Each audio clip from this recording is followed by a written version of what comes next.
وحده لا شريك له. Habib Rizik sudah modar, Habib Rizik mati, Habib Rizik kesambar petir, Habib Rizik sudah qaid. Akan memberikan video mengenai Bapak Rizik Syihab kembali. Jadi ini adalah lucu ya teman-teman.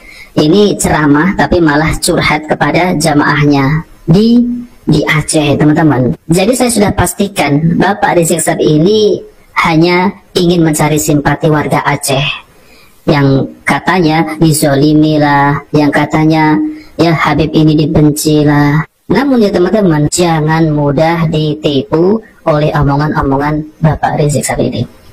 Apalagi dengan masalah nasabnya. Pokoknya Ba'lawi ini bukan cucu Nabi Shallallahu Alaihi Wasallam, melainkan adalah cucu Mang Ubed. Nah seperti itu teman-teman. Jadi saya sering sampaikan di video ini bahwasanya Ba'lawi ini bukan keturunan Nabi Shallallahu Alaihi Wasallam. Dan ceramah-ceramahnya isinya hanya memprovokasi seperti Bapak Rizik Syihab ini. Jadi nggak ada adem-ademnya sama sekali. Isinya hanya mencaci maki. Nah seperti itu ya. Jangan mudah kita itu dibodoh-bodohi oleh mereka ini.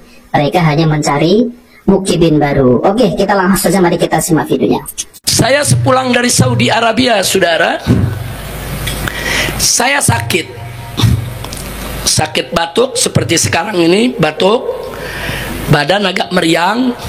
Saya berobat di rumah sakit Ummi, rumah sakit Islam di Bogor. Begitu saya baru masuk rumah sakit sehari, buzzer-buzzer piaraan Jokowi, saudara, saudara, ini buzzer-buzzer, dia bikin meme, dia bikin berita di medsos. Apa isinya? Habib Rizik sudah modar, Habib Rizik mati, Habib Rizik kesambar petir, Habib Rizik sudah qaid. Dibuat filmnya, saudara. Banyak ulama-ulama di berbagai daerah bingung bener apa enggak. Mereka teleponlah saya punya menantu Habib Hanif Al-Attas. Habib, bagaimana keadaan Habib? Habib Hanif jawab, nggak ada apa-apa, baik-baik saja, lagi dirawat. Ada lagi telepon dari Jawa Timur, ada lagi telepon dari Kalimantan, ada lagi telepon dari Aceh, ada lagi telepon dari Palembang, dari mana-mana. Nah akhirnya saudara Hanif berinisiatif minta izin nama saya. Abah mau minta izin, ini yang telepon banyak, Mbak, ini masuk ke HP nih yang nanya banyak. Boleh gak Hanif bikin rekaman video dikit aja, cuman ngabarin supaya para ulama tenang, Abah sehat walafiat. Saya bilang boleh, silakan bikin, sebar. Dibikin sama Hanif. Assalamualaikum warahmatullahi wabarakatuh dan seterusnya. Kami kabarkan kepada semua bahwa abah saya, mertua saya Habib Rizik dalam keadaan baik-baik saja. Setahun di penjara gara-gara ngomong baik-baik saja. Setahun di penjara, saudara. Apa kata jaksa, apa kata polisi, apa kata hakim? Ini kan Habib Rizik lagi di rumah sakit. Habib Hanif bilang baik-baik saja, berarti Habib Hanif mau bohong. Ngebohongnya itu tingkat nasional. Satu Indonesia jadi gaduh gara-gara Habib Hanif setahun di penjara. Masya Allah. Saya lanjutin lagi, saudara. Begitu saya dirawat, diganggu terus. Nanti ada tentara datang, nanti ada polisi datang.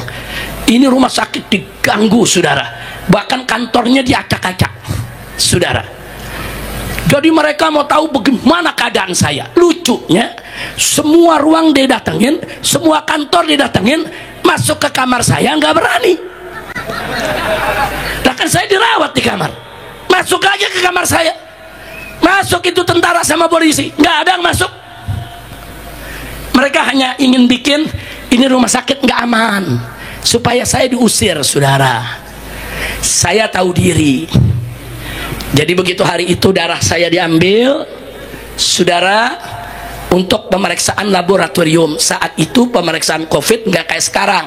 Sekarang 5 menit udah ketahuan. Saat itu 3 hari baru ketahuan, saudara. Dibawalah darah saya ke Jakarta.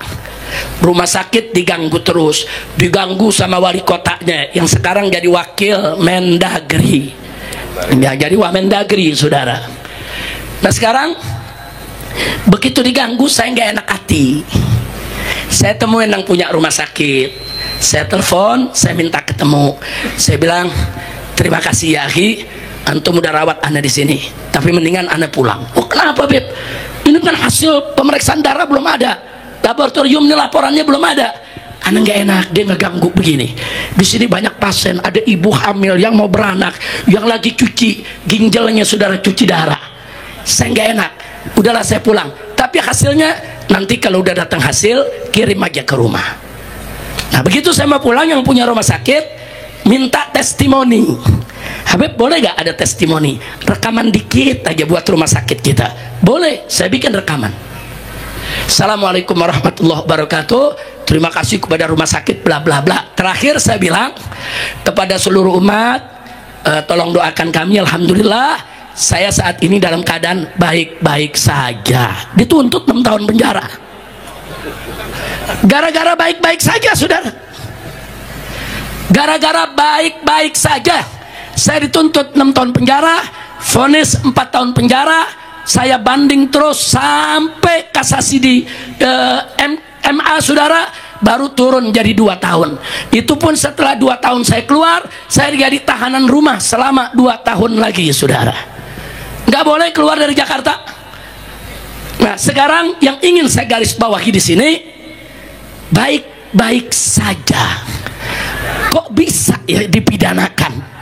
Nah teman-teman yang dimuliakan Allah Subhanahu Wa Taala, jadi pertanyaannya kapan ya mau tes DNA? Nah teman-teman, tadi yang katanya ya sampel darahnya Bapak Rizik Syihab ini kan dibawa ke laboratorium. Wah itu cocok kalau untuk diteliti ya teman-teman ya, darahnya itu apakah darahnya ini, DNA-nya ini bersambung pada Rasulullah ya teman-teman. Ini semestinya harus diambil itu sampel darahnya teman-teman.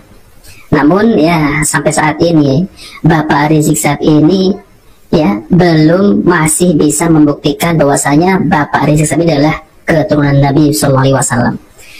Ya isinya ya seperti itu teman-teman ceramahnya.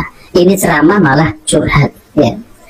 Kalau seorang ulama, seorang pendakwah ya sudah sampaikan ilmu-ilmu agama, ini yang disampaikan hanya mencaci maki, mengadu domba, menjelek-jelekan pemerintah, ya wajar ditangkap. Kan ini membuat kegaduhan umat.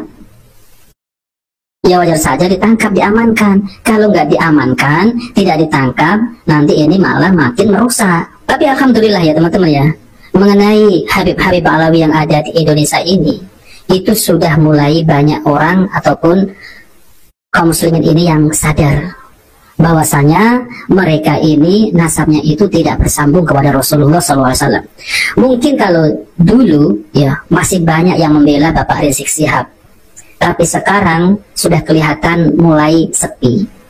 Maka dari itu Bapak Rizik Syihab ini mencari mukibin-mukibin baru yang bisa dikibulin, bisa dibodoh-bodohi dengan mengatasnamakan cucu Rasulullah Shallallahu Alaihi Wasallam. Ini nih ya, targetnya adalah warga Aceh. Nah, maka dari itu saya sering sampaikan, jangan mudah dibodoh-bodohi orang-orang yang mengatasnamakan cucu Nabi. Habaib itu cucu Nabi, mana buktinya? Coba verifikasi. Apakah benar Habib ini cucu Nabi? Oh benar, ada kitabnya, itu di Rokido ada silsilahnya. Mana buktikan kitab nasab dari abad keempat, kelima, keenam, ketujuh, kedelapan, kesembilan. Oh ternyata ada dari abad keempat, ternyata diteliti oleh Kiai Imad palsu. Nah maka dari itu teman-teman ya, kalau dulu memang Bapak Rizik Syihab ini masih banyak pengikutnya, masih banyak sekali. Pokoknya Habib itu mulai dari As-Segaf lah, Al-Muhdor lah, Al-Idrus, Al-Atos, Al-Habsyi, itu semua adalah dari kalangan klan Ba'lawi, bukan cucu Nabi.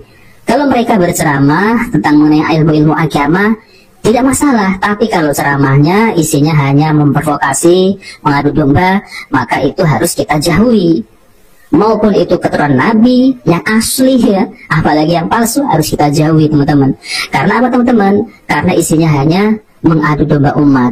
Jadi tidak ada faedahnya sama sekali. Apalagi ceramahnya dua dari khurafat yang katanya bisa mi'raj, itu pakai mukodam, bertemu dengan Allah 70 kali dalam sehari, bisa menurunkan hujan susu. Bahkan pesawat terbang itu katanya ada seorang habib memiliki karomah bisa memundurkan pesawat terbang. Udah terbang mundur. Ini kan ajaran-ajaran yang bertentangan dengan ajaran Islam. Jadi ajaran Habib-Habib ini malah melebih, yaitu ajaran dari leluhurnya. Nah seperti itu teman-teman. Jadi jangan mudah terprovokasi ya, jangan mudah diadu domba, jangan mudah tertipu dengan omongan Habib-Habib Alawi yang mengaku sebagai cucu Nabi.